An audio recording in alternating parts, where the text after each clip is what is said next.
وين لبنان من لبنان الرسمي من تونس وليبيا ومصر؟ وينه؟ لماذا لبنان لا خليني فقط؟ يعني انه لا لا لا العالم العربي كله اين على هو لا اليوم؟ معليش لا لبنان يحكوا عن كل شيء يا اختي، انتم تحكوا عن كل شيء. نعم.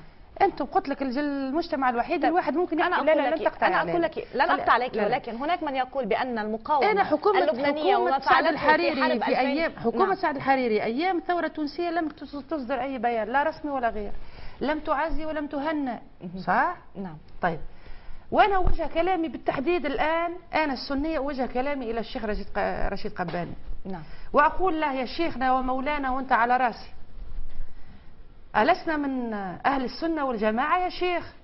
ولا طلعنا لا سنة ولا جماعة فجأة؟ اللي ماتوا في تونس ذباب ولا شهداء؟ أنا أقولها نيابة عن الشعب التونسي بأسره بشيوعييه وإسلاميه. يعني هون تطالبين رجال الدين والرسمي اليوم بموقف رسمي، لم نسمع بموقف من خلال من جوزو ومن الشيخ رشيد قباني ومن كل الحكومة اللبنانية ومن السنيورة العروبي اللي أنا حسب معرفتي به والتقيت به سابقا، أنني حسب معلوماتي أنه عروبي. ما حدث في تونس، شهداء تونس لا يعنون لكم شيء؟ ليش حشرات اللي ماتوا في بلدي؟ نبكي نحن توانسة شهداءكم ولا يبكي أحد شهدائنا. برأيك هذا يأتي في إطار لبنان أولا؟ سامحيني. نعم. مش قضية لبنان، هذا الجهل اللبناني، هذه الأكذوبة اللبنانية، هذا الدجل اللبناني، هذه الديمقراطية اللبنانية اللي تبيعوا فيها على بعضكم لكن مش راح تمشي على التوانسة. هذا أنا لا أفهم. وبعدين أنا الأخ العظيم مع احتراماتي، أنا هنا كتونسية أتكلم، انساوا لي وتحبوا تطلعوني من البلد طلعوني، مش شايلة هم. أنا أقول من لم ينحني أمام شهداء تونس ولم يعزي أهالي الشهداء ولم يهنئ التوانسة في ثورتهم لا يتحدث في 14 شباط عن تونس. ولكن لا يملك هذا الحق كوثر. والشيخ سعد الحريري لا يملك هذا الحق. وأنا مؤمنة وجئت وكيل من الأشياء اللي مطلوب مني أقولها، مش كوثر اللي تقولها. كل أهالي شهداء تونس يقول لك يا شيخ سعد كيف تجرؤ أن تذكر على لسانك اسم تونس وأنت لم ترفع راسك بينا؟ طب لماذا هذا العتب الكبير اليوم ست كوثر على الموقف الداخلي اللبناني ولا في من موضوع تونس تبعك؟ بس خليني لم تعزوا تونس في حرب واليوم تموز تصمتون امام الاف الشهداء في ليبيا. وارجو باسم الليبيين اقول، ونحن الليبيين مأمنين انه نخوض معهم المعركه، الا يجرؤ احد من لبنان الرسمي انه يذكر اسم ليبيا على لسانه، لانكم اكيد لستم من احفاد عمر المختار، هذا اكيد ولا نقاش فيه. النصر الذي حققته المقاومه ست كوثر، النصر الذي ولكن شهدائنا ليسوا اقل قيمه لا من الشيخ سعد لا من الشيخ رفيق الحريري الذي نحب ونجل ونحترم وبكيناه. واذا ما عنده خبر الشيخ سعد التوانسه ذهلوا بما حدث، لكن الا تذهلوا بالاف الشهداء في ليبيا. معليش، ما في شهيد 5 نجوم وما في شهيد حشره، ما في.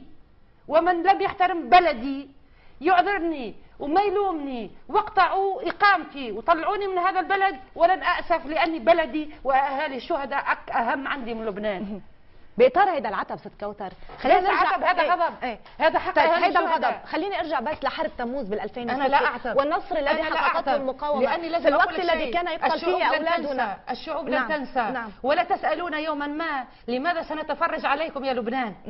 لا تلوموا الاخرين على الفرجه لانكم تفرجتم علينا في صمت. في الوقت الذي كان العالم كان يخوض حرب. لبنان الرسمي العالم كان يخوض حرب بال 2006 ضد فئة معينة. المقاومة حققت نصر. هذا الداخل اللبناني اللي عم تتوجهي له. لا سامحني، بعده لهلا معترف بهذا النصر ست كوثر. اليوم يطالب بنزع سلاح، اليوم مشكلته هو نزع سلاح. ما هنا قبل هذا الغضب على تونس وعلى ليبيا وما يجري، يعني ألا الغضب أيضا هون بالداخل اللبناني. أولا كما قلت لك أعيد وأقول، اسم تونس نرفض أن يذكر على أي لسان من شخص لم يهنئ تونس. اللي يحب يذكر تونس أولا لازم يعتذر أنه سكت، لازم يعتذر أنه لم يعزي. احنا عزينا، هذا أولا. لبنان الذي نحب، لبنان الذي ننتمي إليه. السيد هو الوحيد اللي طلع بيان على تونس، وأنا أحكي عود إلى تونس وبحرقة وبغضب، واللي عنده قدرة وجرأة أنه يلومني على غضبي يروح الجحيم، لأني من حقي أني أشعر بالوجع على شهدائي. شهدائنا ما همش أقل من شهدائكم، وهذا لازم يفهموها جيدا اللبنانيين. غير السيد حسن مين عمل بيان رسمي على التلفزيونات؟ مين رفع راسه في خطاب من خطاباته على السيد على شهدائنا؟ مين؟ وبعدين يجي في 14 شباط، تسميوه انتم شباط ولا فبراير ولا شو اسمه؟ فبراير. يعني احنا نسميه فيفري بالتونسي، انا ما عادش بحب نحكي بالمشرقي، هذا المشرق لا لا لا, لا نريد ان نتبناه كما اليوم الشعوب تسترد هذا المشرق. ست كوثر، الشعوب اليوم تستعيد هذا المشرق عن ثورة الأرز اللي هي سابقة لثورة تونس. طب هناك من قال بأنه استوحيتم لازم أذكر الجميع ثورتكم من خلال حين دعس رجال المقاومة ورجال الله في جنوب اللبناني على عنق الإسرائيلي، دعسنا احنا بعدهم على عنق الحكام العرب. وحين طالب التونسي المعتر اللي انتم ما تعرفوه، اللي اعتقدتوا انه ما يحكي عربي، اللي اعتقدتوه لا يصلي ولا يصوم ولا هذاك المنسي، هذاك يا سيدي اعتبرتوه انسان نكره، ذاك النكره جاء لكي يطالب باسقاط عباده الاصنام. بعد ثورتنا احنا 14 تاتي احتجاجات ومظاهرات في طرابلس الغرب، في طرابلس الشرق في لبنان، يطالبون بعباده الاصنام.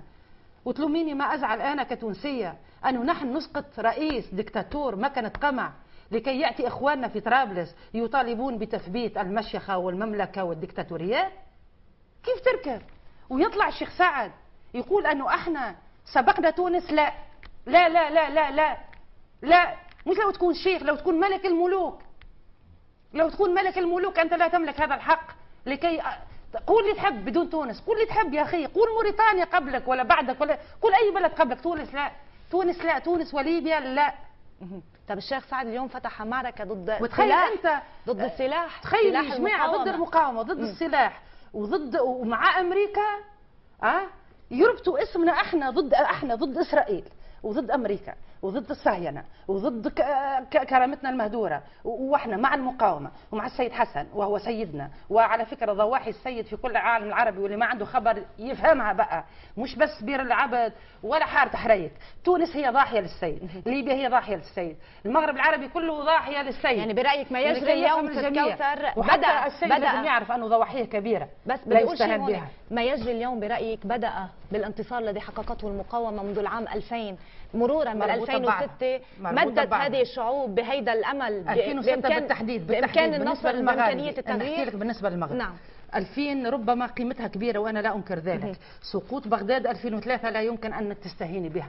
هذا الانكسار الداخلي في الذات والوجدان العربي ككل. بغداد هذه بغداد بقطع النظر عن راينا في التاريخ ومن ذبح مين ومن بغداد، كلمه بغداد نعم. ان تسقط بقرار خليجي وبيد امريكيه واسرائيليه، هذه كبيره كبيره كبيره كبيره. لذلك قلت لك العشر سنوات الاخيره تقسيم السودان اليوم كله هذا الكل. يعني 2006 هو الذي انعش فكره انه الحلم لم يعد حلما لكن الواقع آت لا محال.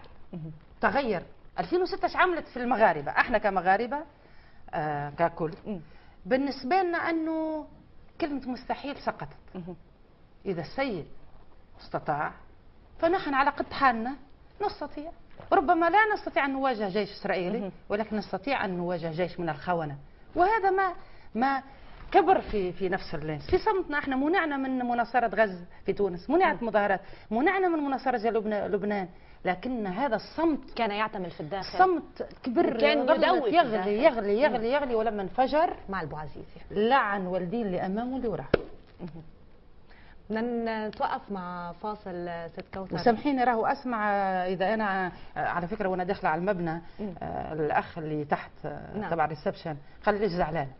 هو كان مصدوم من غضبي وانا كنت مصدومه من عدم غضبه. اوكي، فانا لي الحق كتونسيه. شهدائنا لسه دمهم لم يجف. ليبيا ناس تذبح كالخرفان ولم نسمع. اليوم الشعب العربي وانا على فكره لما الشعب العربي واحد موحد في وجه ما يجري.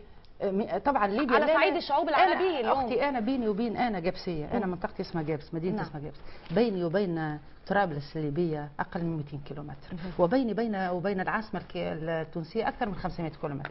يعني اقرب الى ليبيا من العاصمه احنا نفس النسيج الاجتماعي والبدوي واللي بدك اياه، هذم اهلي ولي الفخر. وبالتالي احنا كمغاربه مش مصدومين، لانه احنا نعرف بعض.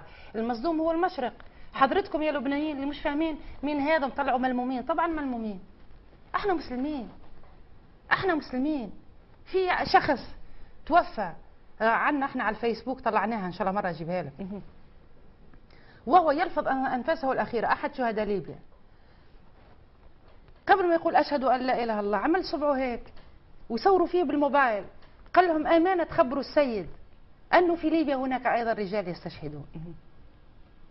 اليوم مشان ما تظن اللبنانيين كلهم، مش كل اللبنانيين لا نحكي عن الرسمي، عن الرسمي، نعم. عن الرسمي، نعم. ولا اعلامكم الزئبق هذا اللي لحد ما فاهم راسهم رجليه. رح نتابع اكثر بهذا الموضوع، لكن اسمحي لي اتوقف مع فاصل قصير ومن ثم نعود لمتابعه هذا الحوار الشيق مع الاعلاميه الثائره كوثر البشراوي. نعم.